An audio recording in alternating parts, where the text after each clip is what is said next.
Proverbs chapter 1, the beginning of wisdom.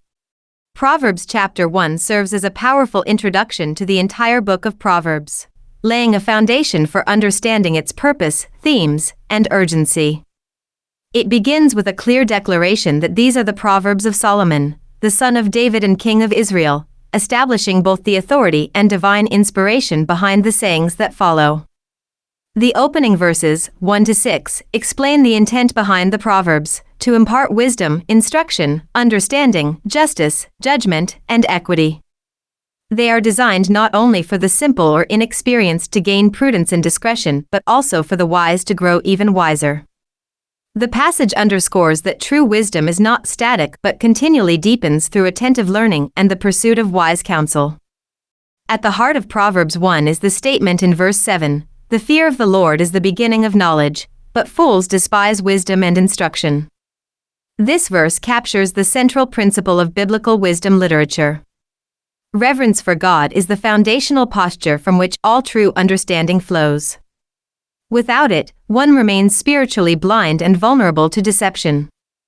In contrast, a fool, defined not by intellect but by moral and spiritual insensitivity, rejects this foundation, refusing the guidance that leads to life and truth. The chapter then transitions into a heartfelt exhortation from a father to a son, symbolizing the broader relationship between God and his people. The father pleads for his son to embrace the instruction of both parents, presenting it not as a burden, but as a crown and a chain, ornaments of honor and protection. These instructions are not just moral rules but life-shaping wisdom meant to guard the young from destructive influences. Verses 10-19 offer a vivid warning against succumbing to peer pressure and the enticement of sinners. The scenario described involves a group urging violence and greed, lying in wait to exploit the innocent and enrich themselves through unjust gain. The father warns his son not to walk in their path, explaining that such people are ultimately setting a trap for themselves. Though they think they are hunting others, they are, in reality, pursuing their own ruin. Greed blinds people to consequences, and in chasing wealth unjustly, they forfeit their lives. The proverb reveals a moral law of the universe. Those who live by violence and deceit inevitably fall into the very traps they set for others. The final section of the chapter introduces wisdom as a personified voice, a woman calling out in the streets, pleading with the simple, the mockers, and the fools to turn from their ways.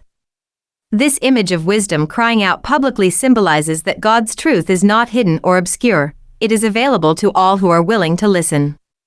Yet, tragically, many ignore the call. Their rejection of wisdom is not passive, it is an active choice to resist correction, disdain counsel, and mock truth. The consequences of this rejection are severe. Wisdom declares that a time will come when the tables are turned, when calamity strikes and those who refuse to listen will desperately seek help, but it will be too late. Their suffering will be the natural result of their own choices. The chapter concludes with a stark contrast between the fate of the foolish and the destiny of the wise. Those who ignore wisdom will be destroyed by their own complacency and pride. But those who listen, those who choose the fear of the Lord and walk in wisdom, will live in safety, free from the dread of evil. This final promise is not only about physical security, but also spiritual peace and confidence, knowing one is walking in harmony with God's truth. Proverbs 1 is a powerful call to take wisdom seriously. It introduces the fear of the Lord as the gateway to true knowledge and presents wisdom as both a moral guide and a protective force. Through its vivid warnings and poetic personification of wisdom, it urges the reader to make a choice, to follow the path of life through God's instruction or to follow the path of destruction through foolish rebellion. The stakes are high, and the consequences are real, but so is the promise of security for those who listen. The Proverbs of Solomon, the son of David, king of Israel. To know wisdom and instruction, to perceive the words of understanding, to receive the instruction of wisdom, justice, judgment, and equity, to give prudence to the simple, to the young man knowledge and discretion. A wise man will hear and increase learning, and a man of understanding will attain wise counsel. To understand a proverb and an enigma, the words of the wise and their riddles. The fear of the Lord is the beginning of knowledge, but fools despise wisdom and instruction. My son, hear the instruction of your father, and do not forsake the law of your mother, for they will be a graceful ornament on your head and chains about your neck. My son, if sinners entice you, do not consent. If they say, Come with us, let us lie in wait to shed blood, let us lurk secretly for the innocent without cause. Let us swallow them alive like Sheol, and whole like those who go down to the pit. We shall find all kinds of precious possessions. We shall fill our houses with spoil. Cast in your lot among us. Let us all have one purse. My son, do not walk in the way with them. Keep your foot from their path. For their feet run to evil, and they make haste to shed blood. Surely in vain the net is spread in the sight of any bird, but they lie in wait for their own blood.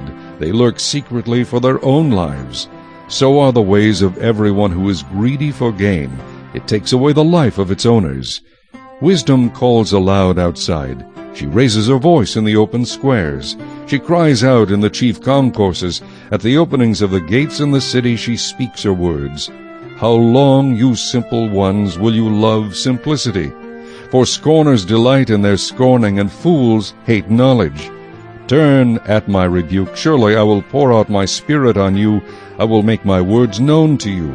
Because I have called and you refused, I have stretched out my hand and no one regarded. Because you disdained all my counsel and would have none of my rebuke, I also will laugh at your calamity. I will mock when your terror comes like a storm, and your destruction comes like a whirlwind, when distress and anguish come upon you. Then they will call on me, but I will not answer. They will seek me diligently, but they will not find me, because they hated knowledge and did not choose the fear of the Lord. They would have none of my counsel, and despised my every rebuke. Therefore they shall eat the fruit of their own way, and be filled to the full with their own fancies.